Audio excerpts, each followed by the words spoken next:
आज हम डिस्कस करेंगे पीपीएफ अकाउंट के बारे में, पब्लिक प्रोविडेंट फंड अकाउंट के बारे में।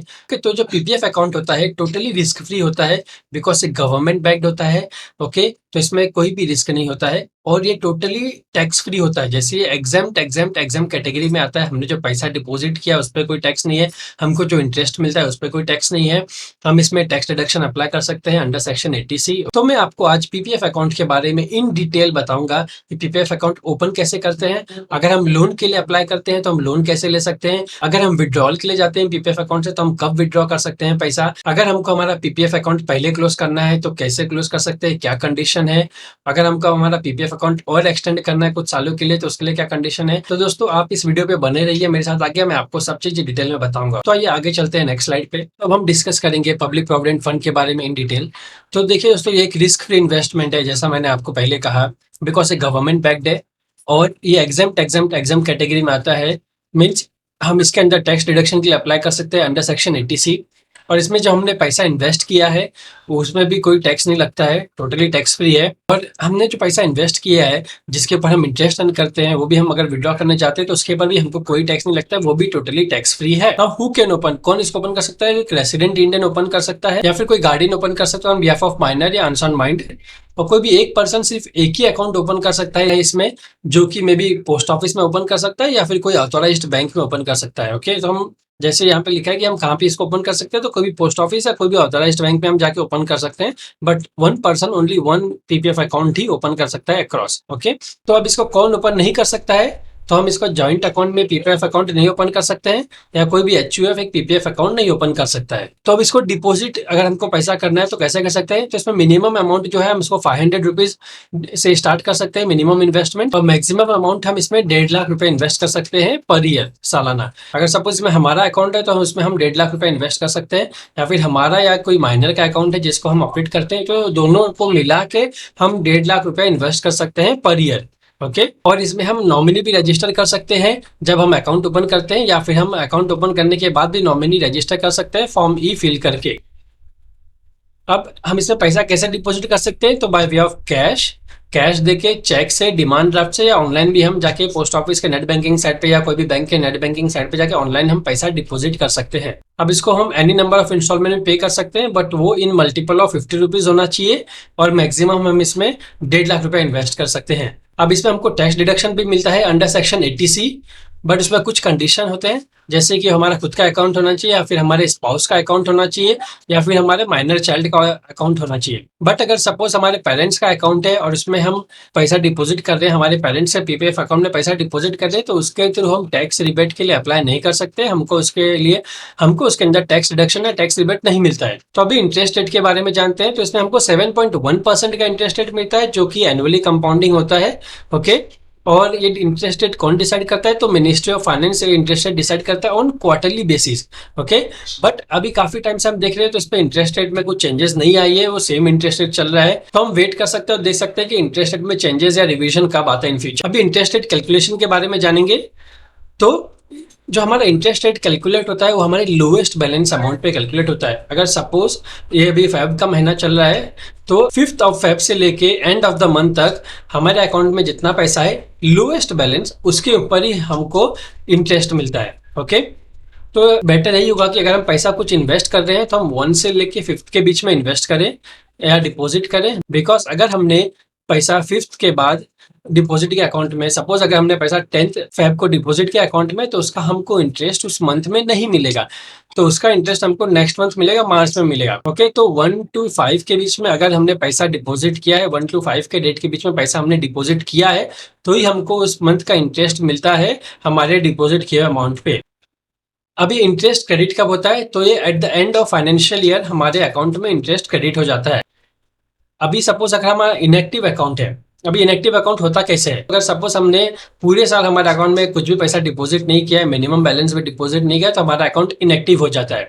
तो अगर सपोज हमारा अकाउंट इनएक्टिव हो गया है तो उसके ऊपर हम अगर नेक्स्ट ईयर उसको एक्टिव करने जा रहे हैं तो उसमें पेनल्टी लगता है, जो कि होता है ₹50 पर ईयर, और उस पर हमको डिपॉजिट भी पे करना पड़ता है पिछले साल का, जो कि 500 रुपीज जो मिनिमम डिपॉजिट होता है।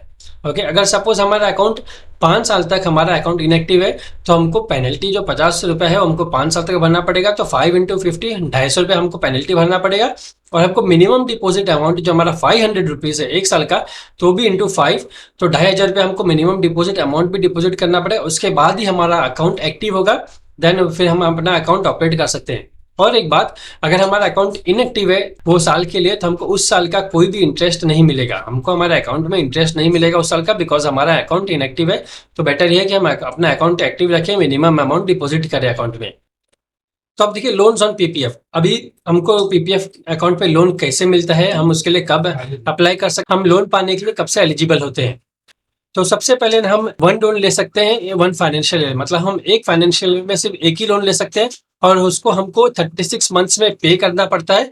और सेकेंड लोन हम तभी ले सकते हैं जब हमने पहला लोन पे कर दिया है। ओके, तो हम लोन के लिए कब से एलिजिबल हो जाते हैं, हमारे पीपीएफ अकाउंट अगर हमारा है तो हम लोन लेने के लिए कब से एलिजिबल हो जाते हैं। तो सपोज अगर हमने अकाउंट ओपन किया 2020-21 में, तो उसके तीसरे साल से हम हमारे पीपीएफ अकाउंट से लोन लेने के लिए एलिजिबल हो जाते हैं। ओके, तो देखिए दोस्तों, अभी जब हम अकाउंट ओपन करते हैं 2020-21 में, तो ऐसा होता है कि जो हमारा जो फर्स्ट ईयर होता है उसको कंसीडर नहीं किया जाता है, देन नेक्स्ट ईयर से लेके 15 साल तक कंसीडर किया जाता है। तो अगर सपोज हमने अकाउंट ओपन किया 2020-21 में, तो हमारा फर्स्ट ईयर है जो काउंट नहीं होगा। देन हमारा सेकेंड ईयर से जो फर्स्ट ईयर होगा, देन हमारा जो 15th ईयर कब कंप्लीट होगा, हमारा 2035-36 में कंप्लीट होगा। हम लोन के लिए कब से एलिजिबल हो जाते हैं, हम लोन लेने के लिए थर्ड ईयर से एलिजिबल हो जाते हैं, हम लोन लेने के लिए from our PPF account. Okay, तो अगर हमने 2020-21 में अकाउंट ओपन किया है तो हम 2022 से एलिजिबल हो जाएंगे हम लोन लेने के लिए। और अगर सपोज हम 2022 में लोन लेने जाते हैं तो हमको कितना लोन मिलेगा, तो हमको जो लोन अमाउंट होता है कितना मिलेगा,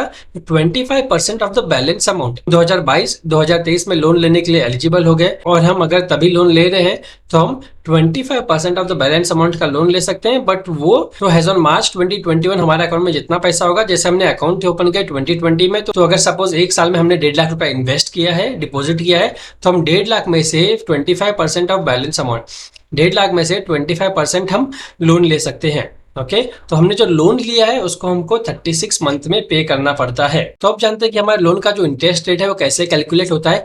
तो हमारे लोन का जो इंटरेस्ट रेट होता है वो 1% पर एनएम होता है। ओके, जैसे मैंने आपको कहा लोन का जो टेन्योर होता है 36 मंथ होता है, 36 मंथ में हमको पे करना होता है। अगर सपोज हमने हमारा लोन का जो अमाउंट है हमने 36 मंथ में पे नहीं किया, तो हमारा जो इंटरेस्ट रेट होता है वो बढ़ के 6% पर एनएम हो जाता है। तो पहले 1% होता है, बट अब 6% हो जाता है। और कब से, जब से हमने लोन लिया है।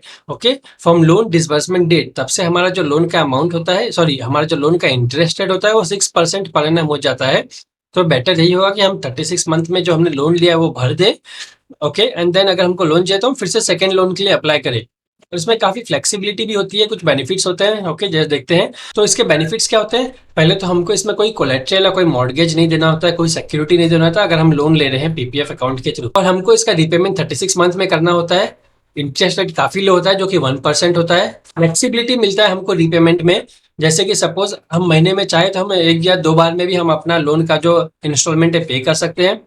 अगर हमने प्रिंसिपल अमाउंट पूरा लोन का पे कर दिया, अगर उसका कुछ इंटरेस्ट बचा है, तो हमारे पीपीएफ अकाउंट में जो पैसा है उससे भी वो पैसा नेट ऑफ होके उससे वो पैसा लेके अपना इंटरेस्ट पे कर लेते हैं हमारे पीपीएफ अकाउंट के पोस्ट ऑफिस या बैंक से।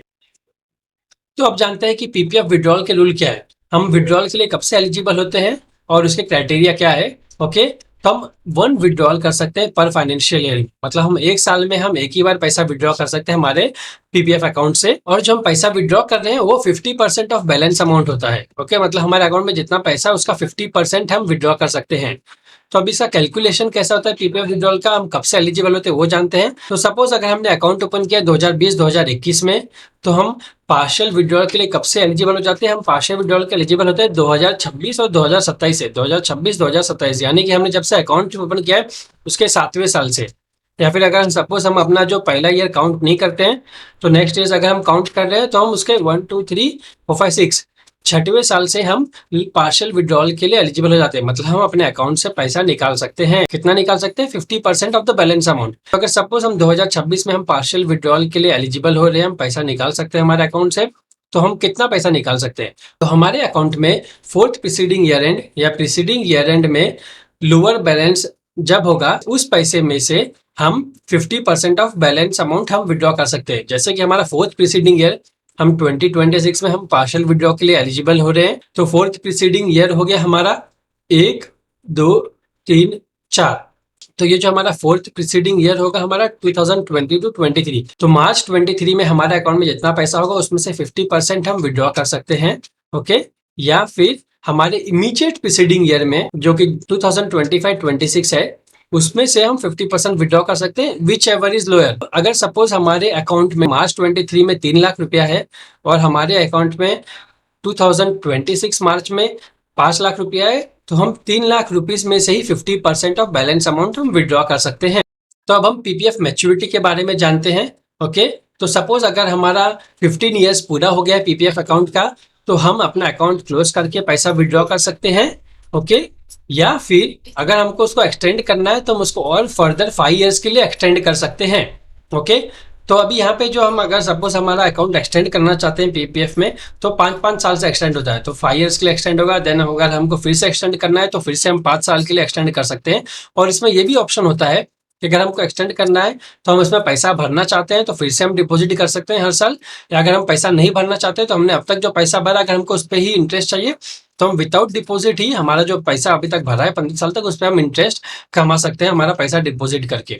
और ये टोटली टैक्स फ्री होता है जैसा मैंने आपको पहले बताया। तो अगर सपोज हमने हमारा पीपीएफ अकाउंट है जो और 5 साल के लिए एक्सटेंड किया है और उसमें से हमको अगर पैसा विड्रॉ करना है, बाद में हमको जरूरत पड़ती है, तो हम एक बार विड्रॉ कर सकते हैं पैसा हम 1 साल में। ओके, तो हम कितना पैसा विड्रॉ कर सकते हैं? हम 60% ऑफ द बैलेंस अमाउंट यहाँ पे हम विड्रॉ कर सकते हैं अभी।